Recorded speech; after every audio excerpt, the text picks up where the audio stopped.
Question को पहले read करते हैं। देखो क्वेश्चन में क्या दिया है, क्वेश्चन में दिया एनुलर डिस्क, क्या बोला पहले क्वेश्चन पढ़ लो। Annular disc of mass m, inner radius a and outer radius b, जैसा कि डायग्राम में दिखाया गया, place on a horizontal surface with coefficient of friction mu, कितना है कोफिशिएंट ऑफ फ्रिक्शन म्यू है, बोला as shown in the figure, at the same time an impulse j nought x, impulse क्या होता है चेंज इन मोमेंटम होता है, तो इम्पल्स दिया applied at height h from the centre disc, if h बराबर hm then disc roll without slipping along the x axis with following statement. ये कह रहे हैं कि जब h की वैल्यू hm है, hm कोई कांस्टेंट वैल्यू है, तो इस टाइम पर ये एनुलर डिस्क ना रोलिंग कर रही है, तो अब इसके ऑप्शंस को हमें चेक करना है। चलो देखते हैं। सबसे पहले मैं इसका मोमेंट ऑफ इनर्शिया निकालता हूं। देखो ये जो डिस्क गिवन है ना, देखो हम इस डिस्क में एक छोटा सा ऐसे एलिमेंट ले लेते हैं, कैसे ध्यान से देखना, इस डिस्क में का अगर हम ऐसे छोटा सा एलिमेंट ले लेते हैं, ऐसे इस डिस्क का एक छोटा सा एलिमेंट ऐसे ले लेते हैं, बराबर ऐसे, और ये एलिमेंट जो है एक रिंग है, क्या है रिंग है, बराबर, जिसका इनर रेडियस r है और इसकी जो मोटाई है ये कितना है dr है, बराबर। तो अगर हम इसके सेंटर के अबाउट, यानी कि इसका जो सेंटर c है, इसके अबाउट मोमेंट ऑफ इनर्शिया लिखते हैं, तो देखो जो di बनेगा बच्चों, एक कितना बनेगा, ये बनेगा r स्क्वायर dm, जो कि हमें पता है, लेकिन हम यहाँ dm कैसे लिखेंगे, इस डिस्क का मास कितना है m है, और एरिया कितना है, एरिया है pi under root B square minus A square, यानी कि pi under root B square minus A square में जो मास है वो कितना m है। अब अगर मैं जो हमने एलिमेंट लिया है इसका मास निकालना है, तो सबसे पहले इसका एरिया निकालना होगा। अगर इस एलिमेंट को एक रेक्टेंगल में ऐसे चेंज कर दोगे तो देखो क्या मिलने वाला है, एक रेक्टेंगल में चेंज कर दो तो इसकी जो मोटाई है ये कितना है dr, और इसका जो लेंथ है ये कितना है 2 पाई r, ये पता चल गया इसका जो लेंथ है वो कितना है 2 पाई r।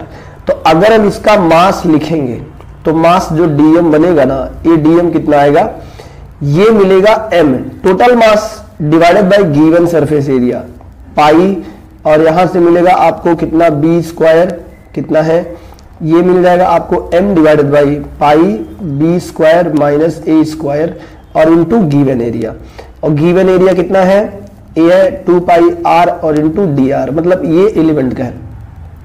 तो यहां हमने क्या लगाया है, इधर हमने लगाया यूनिटरी मेथड, यानी कि पाई B square minus A square का मास कितना m है, यानी कि जो कलर पार्ट है इसका मास कितना m है, तो इस स्ट्रिप का कितना होगा, तो हमने पहले मास डिवाइडेड बाय एरिया कर दिया तो ये मिल गया मास पर यूनिट एरिया। अब हमने स्ट्रिप के एरिया से मल्टीप्लाई कर दिया तो हमें मिल गया एरिया।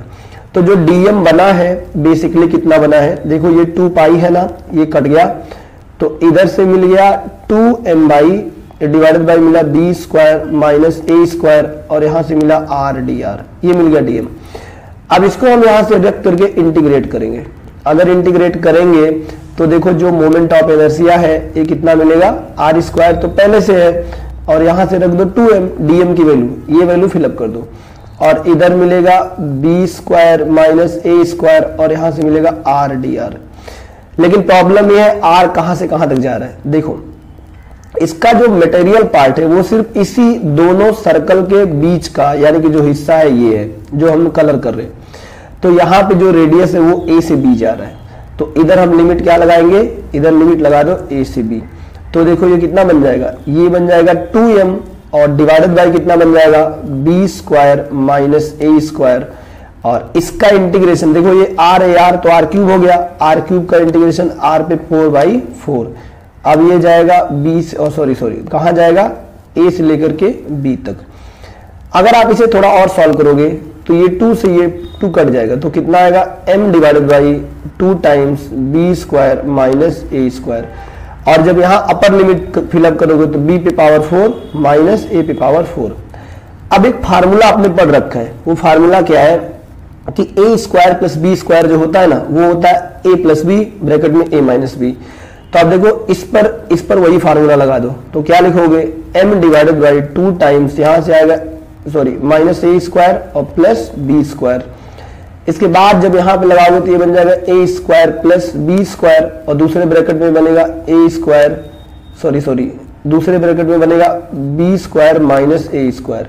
तो ये कट गया, तो फाइनली जो मोमेंट ऑफ इनर्शिया आया है ना, ये आया है m डिवाइडेड बाई 2 टाइम्स, और ऊपर मिलेगा ए स्क्वायर प्लस बी स्क्वायर। तो ये मोमेंट ऑफ इनर्शिया याद रखना, यानी कि मोमेंट ऑफ इनर्शिया आ गया। एक मेथड तो ये है। अब दूसरा मेथड इसका एक और है, चलो देखते हैं उस मेथड से मोमेंट ऑफ इनर्शिया कैसे निकालेंगे, क्योंकि मोमेंट ऑफ इनर्शिया हमें निकालना बहुत जरूरी है। मोमेंट ऑफ इनर्शिया आप याद कर लो, ध्यान में याद कर लो इसे। अब दूसरे मेथड से कैसे निकालेंगे? दूसरा तरीका बच्चों ये है को यहाँ पे 2 डिस्क लेंगे, एक डिस्क लेंगे जिसका एरिया बी है यानी कि पूरा, और दूसरा डिस्क लेंगे जिसका एरिया ए है। तो हमें पता है कि पाई और यहां से B square minus A square में जो मास है ये कितना है, m है। तो आप देखो, अगर इस हम बड़े वाले कंप्लीट, मान लो ये डिस्क बाहर नहीं निकाला गया है ना, तब ये कंप्लीट डिस्क होगा। इस कंप्लीट डिस्क का मास मान लो m1 है, तो m1 को क्या लिखोगे?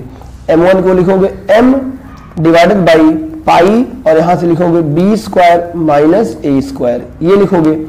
और इसके बाद इसका एरिया से मल्टीप्लाई करोगे, पाई बी स्क्वायर, तो पाई पाई कट गया, तो कितना बना? m B square divided by B square minus A square. अब सिमिलरली अगर मान लो जो पार्ट आपने कट करके निकाला हुआ है, यानी ये बीच का हिस्सा जहां पे व्हाइट व्हाइट है, उसका मास निकाल लो। उसका मास मान लो m2 है, तो कितना बनेगा? a बनेगा m डिवाइडेड बाई कितना बनेगा? पाई, और ब्रैकेट में B square minus A square into pi A square. तो देखो ये पाई पाई कट गया, तो m2 कितना आ गया? a आ गया m बाई, यहां से आएगा ना m a square divided by क्या मिलेगा? यह मिलेगा B square minus A square, ये मास मिल गया।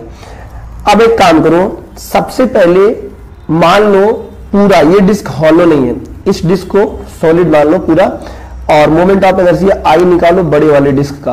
तो बड़े वाले डिस्क का मोमेंट ऑफ इनर्शिया निकालोगे, बड़े वाले डिस्क का मास कितना आया है? बड़े वाले डिस्क का मास जो है ना, इधर देखो, इधर m1 है। तो मोमेंट ऑफ इनर्शिया अगर बड़े वाले डिस्क का लिखोगे तो क्या लिखोगे? ये लिखोगे m1 बाई 2, और क्या है? बी स्क्वायर बराबर। अब अगर इसे देखोगे तो m1 की वैल्यू रखोगे तो ये आएगा m, और b पे पावर 4, और डिवाइडेड बाई कितना मिलेगा? 2, और यहां से मिलेगा B square minus A square. अब इसके बाद हम छोटे वाले डिस्क का एरिया छोटे वाले डिस्क का मोमेंट ऑफ इनर्शिया निकालेंगे। छोटे वाले डिस्क का मतलब ये है कि जो पार्ट इसमें से कट करके निकाला गया उसका, तो वो तुम्हें कितना मिलेगा? a मिलेगा m2 बाई 2, और यहां से क्या मिलेगा? a स्क्वायर, और m2 की वैल्यू हमने निकाला कितना है? m a पे power 4 divided by 2 times b square minus a square. तो अब देखो बेसिकली हमें क्या था, सबसे पहले हमारे पास एक ऐसा डिस्क था जिसका रेडियस b था, उसका मोमेंट ऑफ इनर्शिया हमने निकाला I1। इसके बाद हमने इसमें से इतना डिस्क जो है ना कट करके हटा दिया, ये रेड वाला पोर्शन हटा दिया, तो हटाए गए पार्ट का मोमेंट ऑफ इनर्शिया कितना है? इतना। तो अब बताओ नेट मोमेंट ऑफ इनर्शिया जो इस डिस्क का बचेगा ये कितना होगा? ये जो है ये आपको मिलेगा I1 माइनस I2, यानी कि बड़े वाले डिस्क में से छोटे वाले डिस्क का मोमेंट ऑफ इनर्शिया निकाल दोगे तो मिल जाएगा, और इसकी वैल्यू वही आएगा। यहां से देखो I में से I2 घटा दो, वही आएगा, आपको क्या मिलेगा? m, और बाई 2, और ब्रैकेट में a square plus B square. ये 2 तरीके हमने मोमेंट ऑफ इनर्शिया को बता दिया, जो बहुत जरूरी है। देखो चलो, तो क्वेश्चन रीड कर लिया, तो अब हम इसमें 2 कॉन्सेप्ट लगाएंगे। एक लगाएंगे कंजर्वेशन ऑफ एंगुलर मोमेंटम, और एक लगाएंगे कंजर्वेशन ऑफ लीनियर मोमेंटम। क्यों लगाएंगे? इसका रीजन है। पहले हम बात कर रहे हैं कंजर्वेशन ऑफ लीनियर मोमेंटम। देखो, जब यहां से ये बॉल इंपल्स लग रहा है J0, और इसके बाद यहां पे फ्रिक्शन फोर्स नीचे कितना है? कुछ तो है फ्रिक्शन फोर्स, तो लीनियर मोमेंटम कैसे लगेगा? देखो, अगर हम बात करेंगे फ्रॉम लीनियर मोमेंटम कंजर्वेशन से, तो कोलिजन के पहले वाला momentum is equal to collision के बाद वाला मोमेंटम बराबर होना चाहिए। यहां पे कोई फोर्स एक्सटर्नल नहीं लग रहा है। कैसे नहीं लग रहा है? चलो देखते हैं। क्योंकि जब पहले मोमेंटम J0 था तब ये डिस्क जो है रेस्ट स्टेट में था, इसमें कोई भी टेंडेंसी नहीं थी चलने की, इसलिए स्टैटिक फ्रिक्शन क्या होगा? 0 होगा। डिस्क केवल खड़ा है, वो चलने की टेंडेंसी में नहीं है, और डिस्क चल भी नहीं रहा है। यहाँ पे इंपल्स लगने से पहले डिस्क चल भी नहीं रहा है। इसका मतलब ये डिस्क का जो बॉटम सरफेस है ना, यहाँ पे फ्रिक्शन फोर्स कुछ नहीं लग रहा है। क्यों नहीं लग रहा है? क्योंकि डिस्क ना तो चल रहा है ना तो चलने के लिए क्या टेंडेंसी है, दोनों में से नहीं है, तो क्या होगा? जीरो होगा। लेकिन जैसे इंपल्स मिल रहा है वैसे ये डिस्क रोलिंग में आ जा रहा है, तो रोलिंग में आने का मतलब हो गया कि जो इस बॉटम का जो पार्टिकल P है यानी डिस्क का और सरफेस का जो पार्टिकल Q है, इन दोनों के बीच स्लाइडिंग की टेंडेंसी नहीं है। तो अगर स्लाइडिंग की टेंडेंसी नहीं है तो रोलिंग के केस में आने के बाद भी जो है ये ना फ्रिक्शन फोर्स यहां पर कोई जनरेट नहीं करेगा। इस तरह से इस पूरे डिस्क में कोई भी ऐसा टेंजेंशियल फोर्स नहीं लग रहा है कि जो टॉर्क को प्रोड्यूस करे, ऐसा नहीं लग रहा है। और कोई ऐसा फोर्स भी नहीं लग रहा है जो इसमें एक्सेलरेशन प्रोवाइड करे, क्योंकि जब रोलिंग होने लगा तो इन दोनों के बीच जो बॉटम पॉइंट है इनके बीच टेंडेंसी कितना होगा? जीरो स्लाइडिंग की, तो वैसे ही फ्रिक्शन जीरो हो जाएगा, क्योंकि यहाँ ना तो स्लाइड है ना तो स्लाइडिंग की टेंडेंसी है, तो फ्रिक्शन भी जीरो हो गया और नेट एक्सटर्नल टॉर्क भी जीरो है। इसका मतलब यहाँ पे एंगुलर मोमेंटम और लीनियर मोमेंटम दोनों कंजर्व रहेगा, ठीक ना। तो चलो चलते हैं, पहले हम लीनियर मोमेंटम कंजर्वेशन लगाएंगे। अगर हम लीनियर मोमेंटम कंजर्वेशन लगाएंगे तो देखो इनिशियल मोमेंटम कितना है, अगर आप देखोगे तो इनिशियल मोमेंटम कितना है बोलो तो इनिशियल मोमेंटम है जे नॉट, और फाइनल मोमेंटम मान लो कोलिजन के बाद जो डिस्क है ना, ऐसे ये डिस्क वेलोसिटी vc से जा रही है और ये ओमेगा से घूम रही है, ऐसा जूम कर लो, तो बताओ final momentum linear momentum m into VC होगा। तो बताओ vc कितना आ गया? vc आ गया जे नॉट बाई एम, इसको 1 बना लो। अब अगर हम कंजर्वेशन ऑफ एंगुलर मोमेंटम लगाएंगे तो हम लगा लेंगे अबाउट बॉटम पॉइंट। जब हम बॉटम पॉइंट के अबाउट लगाएंगे, इसके अबाउट यानी कि इसके अबाउट AIAR है, तो ऐसा पूरा घूमेगा। तो देखो L इनिशियल लिखेंगे बराबर L फाइनल लिखेंगे, तो L इनिशियल क्या है? अब कोलिजन से पहले अगर हम इसके अबाउट एंगुलर मोमेंटम लिखते हैं तो देखो इंपल्स का लाइन ऑफ एक्शन क्या है? ये ब्लू वाली लाइन है, और कोलिजन और रोटेशन पॉइंट यहाँ पे जो IAR है ये रोटेशन पॉइंट है, इसके अबाउट प्योर रोलिंग हो रही है। तो ये जो डिस्टेंस है ये डिस्टेंस कितना होगा? h प्लस बी होगा। और अगर हमें एंगुलर मोमेंटम लिखना है तो linear momentum into radius vector होता, तो लीनियर मोमेंटम यहां से पहले लीनियर मोमेंटम पहले लिख दो, Li पहले लिख दो। Li अगर लिखोगे कितना मिलेगा? जे नॉट और ब्रैकेट में h प्लस आपको मिला ब्रैकेट में h प्लस बी बराबर। अब फाइनल अगर लिखोगे तो फाइनल क्या होगा? आई ओमेगा। तो अगर बॉटम का पॉइंट को हम P मान लेते हैं तो हम यहां लिखेंगे आई पी इंटू ओमेगा, तो इसे लिख दो जे नॉट ब्रैकेट में h प्लस बी। अब आई पी हम पैरेलल एक्सिस थ्योरम लगाएंगे तो ये यहां से बन जाएगा IC और plus mb square into omega. क्यों ऐसा बना है? क्योंकि इसके सेंटर के अबाउट जो है ना और परपेंडिकुलर प्लेन हमने निकाला है मोमेंट ऑफ इनर्शिया, कितना आया था? ma square plus B square divided by 2 आया था, और हमें इसके अबाउट मोमेंट ऑफ इनर्शिया चाहिए, यानी कि ये जो बॉटम पॉइंट है, तो हम क्या करेंगे यहां पर पैरेलल एक्सिस थ्योरम लगा के शिफ्ट कर लेंगे। तो कितना बनेगा? इधर से बन जाएगा जे नॉट ब्रैकेट में h प्लस बी, और यहां पैरेलल एक्सिस थ्योरम लगाओगे तो IC कितना आएगा? IC तो हमने निकाला था m टाइम्स, और ब्रैकेट में क्या था? a square plus B square divided by 2 और plus mb square into omega था।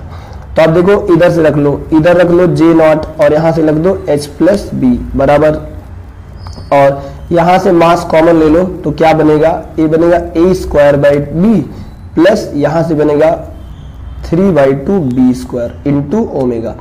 लेकिन हम जानते हैं कि अगर ये प्योर रोलिंग कर रही है, जब ये प्योर रोलिंग करेगा तो देखो इसके सेंटर की वेलोसिटी तो vc है, और इसकी जो बॉटम पॉइंट है इसके पास 2 वेलोसिटी है, कांस्टेंट मोशन से एक हो गया vc और ये ऐसे ओमेगा से घूम रही है, तो इसके इधर वेलोसिटी कितना होगा? r omega. तो इसका नेट वेलोसिटी कितना होगा? vc minus r omega. अब चूंकि प्योर रोलिंग है तो बॉटम पॉइंट का नेट वेलोसिटी 0 होना चाहिए, तो vc कितना आ गया? r omega. तो यहां से देखो ओमेगा जो बना है ये बना है vc बाई r, सही बात है, और vc की वैल्यू कितना? जे नॉट बाई एम। तो r का मतलब यहां बेसिकली b से है, किससे है? b से है, ये b से है। तो अब अगर लिखोगे तो ये बन जाएगा J nought by M times B. इसको उठा के यहाँ फुल पुटअप कर दो तो देखो ये मिलेगा जे नॉट और यहां से मिलेगा h प्लस बी बराबर, और यहां से मिलेगा m, ठीक ना, बाई 2 और ब्रैकेट में लिख लो a स्क्वायर प्लस 3b² और ओमेगा की जो वैल्यू है ना ये कितना है J0/mb। तो यहां से देखो m से m गया और ये J0 से J0 गया तो कितना बचा है h प्लस b बराबर कितना बचा है a बचा है a²/2 प्लस 3b²/2। अब पहला ऑप्शन चेक करते हैं। देखो अगर मान लो a की वैल्यू 0 रख देते हैं तब रोलिंग के लिए h कितना आएगा, तो यहां लिखोगे h प्लस b बराबर 0 प्लस 3/2 और यहां से कितना मिलेगा, ये b तो पहले से है तो एक b तो इधर होगा और यहाँ भी क्या होगा एक b, तो आपको मिलेगा 3/2b। तो यहाँ से h की जो वैल्यू मिला है ये मिला है b/2, यानी कि पहला ऑप्शन जो आया है ना ये सही है, पक्की बात।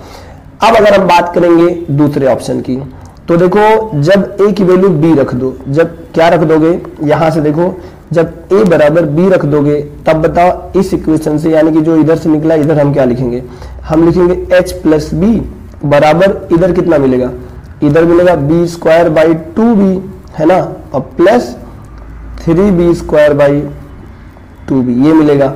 तो देखो ये b से b कट गया तो h प्लस b जो आया है ये आया है ना b/2 प्लस 3b/2 तो ये बन जाएगा 2b। तो जो h की वैल्यू आया ये b आया है, इसका मतलब ऑप्शन नंबर b भी सही है, बराबर।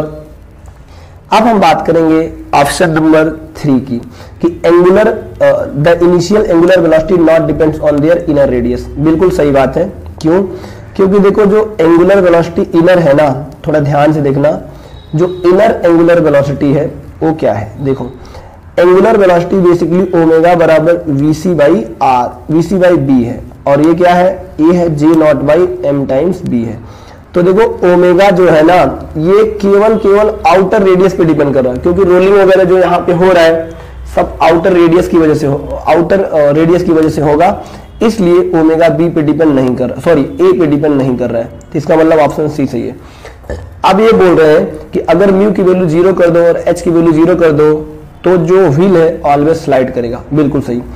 अगर आप म्यू की वैल्यू ऐसे 0 कर दोगे, ठीक ना, और आप इसके सेंटर पे हिट करोगे, अगर आप सेंटर पे हिट करोगे J0 से इंपल्स दोगे तो आप देखो इस डिस्क को सीधा ही जाना पड़ेगा ऐसे वेलोसिटी vc से। इसका रीजन क्या है, इसका रीजन क्या है कि यहाँ पे कोई भी ऐसा टेंजेंशियल फोर्स जो है ना, यहाँ पे ऐसे कोई भी टेंजेंशियल फोर्स प्रोड्यूस नहीं हो रहा है जो इसको रोटेट करा सके। और अगर सेंटर पे हिट करोगे तो एकदम सेंटर पे जाएगा, क्योंकि इस टाइम पर इसमें कोई भी एंगुलर मोमेंटम है ही नहीं, तो बाद में भी एंगुलर मोमेंटम नहीं होगा, ठीक ना। तो ऑप्शन नंबर डी भी सही है। अब अगर हम इसके सेंटर के अबाउट देखते हैं ना, यानी कि एंगुलर मोमेंटम कंजर्वेशन सेंटर के अबाउट देखते हैं तो क्या होगा, देखो हम बात करेंगे इसका जो सेंटर सी है ना, यानी जो रेड कलर से लिख रहा हूं इसके अबाउट। तो देखो अगर हम लिखेंगे एल इनिशियल बराबर एल फाइनल, तो पहले समझेंगे एल इनिशियल बराबर एल फाइनल है कैसे।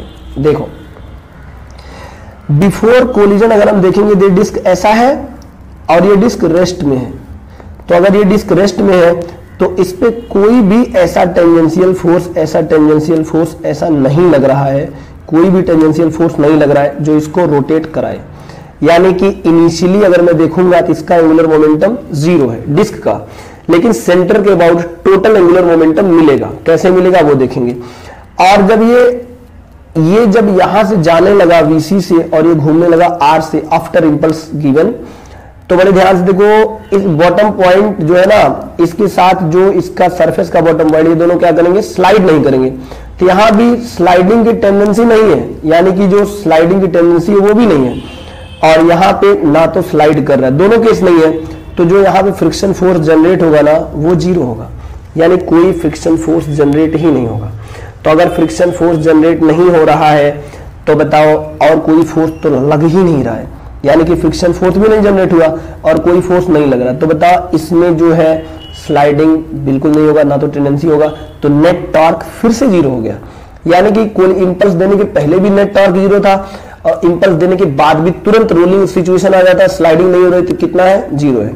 तो इस हिसाब से हम कंजर्वेशन ऑफ मोमेंटम लगा सकते हैं। तो एल इनिशियल देखोगे इस सेंटर के अबाउट, तो अगर हम सेंटर के अबाउट देखेंगे तो बड़े ध्यान से देखो, ये जो लाइन ऑफ एक्शन है इस इंपल्स का, ये कितना है, h है। कितना है, h। तो अगर h है तो हम यहाँ क्या लिखेंगे, यहाँ लिखेंगे J नॉट इंटू एच। अब अगर L फाइनल लिखेंगे तो L फाइनल क्या लिखेंगे, IC सेंटर के अबाउट इंटू ओमेगा। तो इधर लिख दो J नॉट इंटू एच, और IC हमने निकाला था, कितना था, a square plus B square by 2 और इंटू मास इंटू ओमेगा।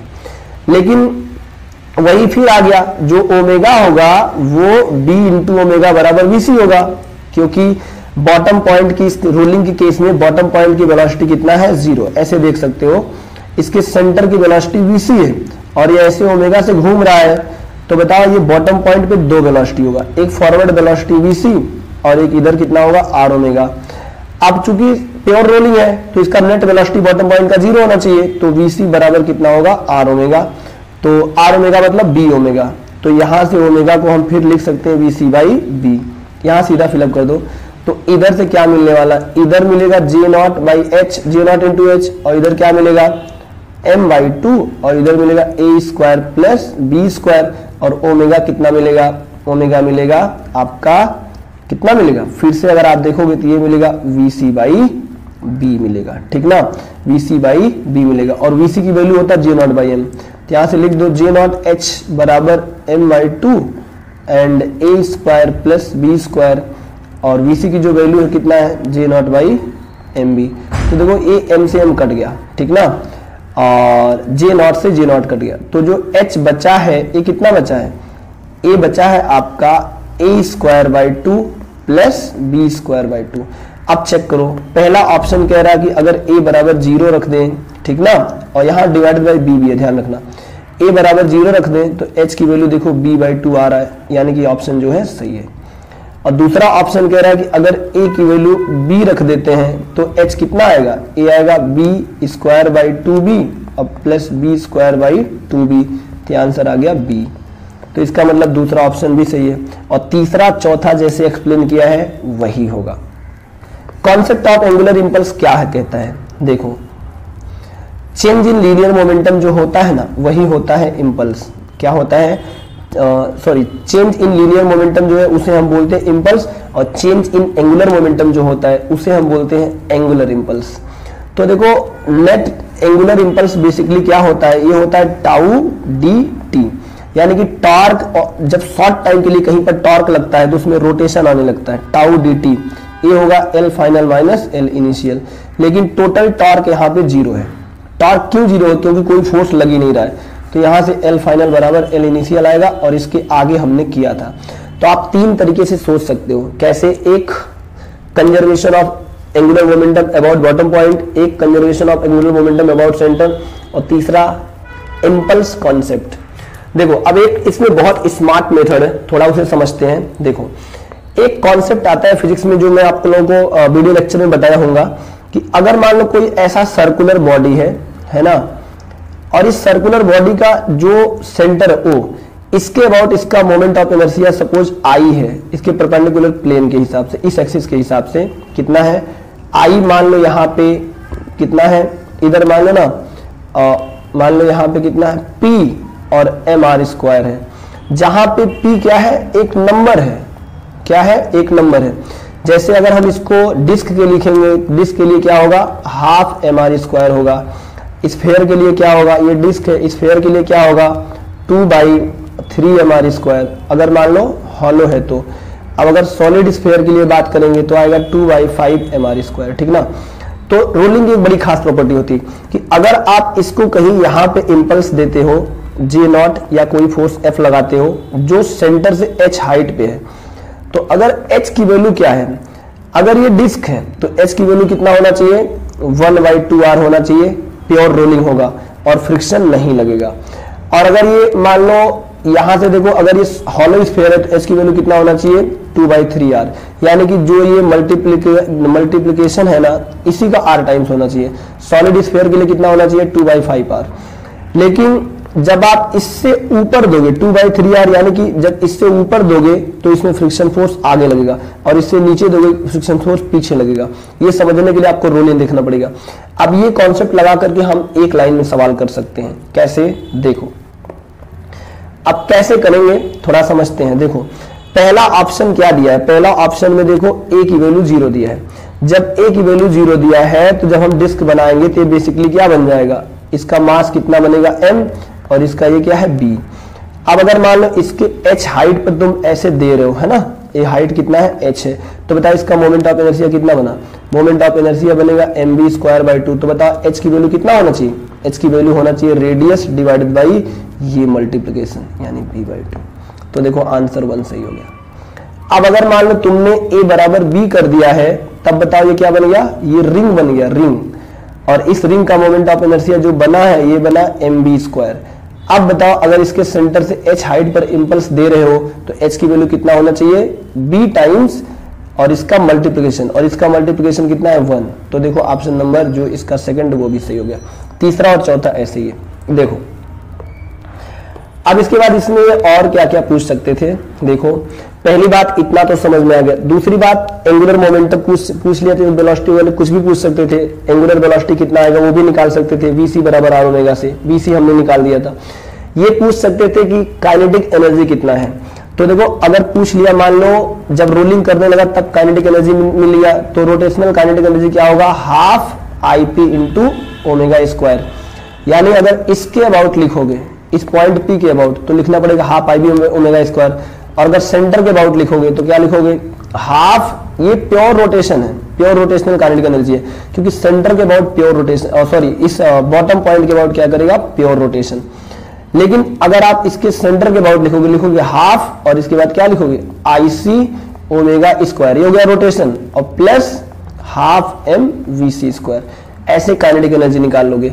अब vc आपको पता है, vc कितना था, g0/m बराबर, ये यहाँ पे रख दो, ये यहाँ से रखते जाओ, आंसर मिल जाएगा। आप ऐसे निकाल सकते हो, ठीक ना, यानी कि एनर्जी भी निकाल सकते हो। अगर मान लो आपसे पूछा जाता है कि इस प्रोसेस में एनर्जी कितना लॉस हुआ, तो वो नहीं निकाल सकते। क्यों नहीं निकाल सकते, क्योंकि इनिशियली इन्होंने हमें इंपल्स दिया है, इन्होंने हमें इनिशियली इंपल्स दिया है, कोई बॉडी नहीं दिया, यहाँ पे कोई बॉडी नहीं है कि हम इसका इनिशियल काइनेटिक एनर्जी जो है देखें, कोई बॉडी नहीं है, इसलिए हम वो नहीं निकाल सकते। तो एनर्जी निकाल सकते हो। इसके बाद जितने भी रोलिंग से आते हैं छोटी छोटी चीजें, वो सब निकाल सकते हो। जैसे मान लो जब ये रोलिंग करने लगा है, जैसे मान लो जब ये रोलिंग करने लगा है तो ये पॉइंट तो फिक्स होगा, तो यहाँ की वेलोसिटी, यहाँ की वेलोसिटी, यहाँ की वेलोसिटी, यहाँ की वेलोसिटी, एक्सेलरेशन वगैरह सब निकाल सकते हो। वेलोसिटी निकालने का फंडा क्या है, इसके अबाउट अगर मान लो यहाँ का वेलोसिटी निकालना है तो ऐसे लाइन बना दो, ये डिस्टेंस मान लो x है, तो इसकी वेलोसिटी कितना होगा, x इंटू ओमेगा, क्योंकि ये इस सर्कल पे ऐसे जा रहा है, ये इस सर्कल पे ऐसे जा रहा है, ये इस सर्कल पे ऐसे जा रहा है, ऐसा करके, ठीक ना। तो ऐसे आप कर सकते हो। दोस्तों अगर आप ऐसे डीप में फिजिक्स पढ़ना चाहते हो तो मेरे वीडियो को लाइक करो और चैनल को सब्सक्राइब जरूर करो। सपोर्ट की बहुत जरूरत है, तब मैं आपको अच्छा कंटेंट दे पाऊंगा। चलो सभी बच्चों को bye bye and good night.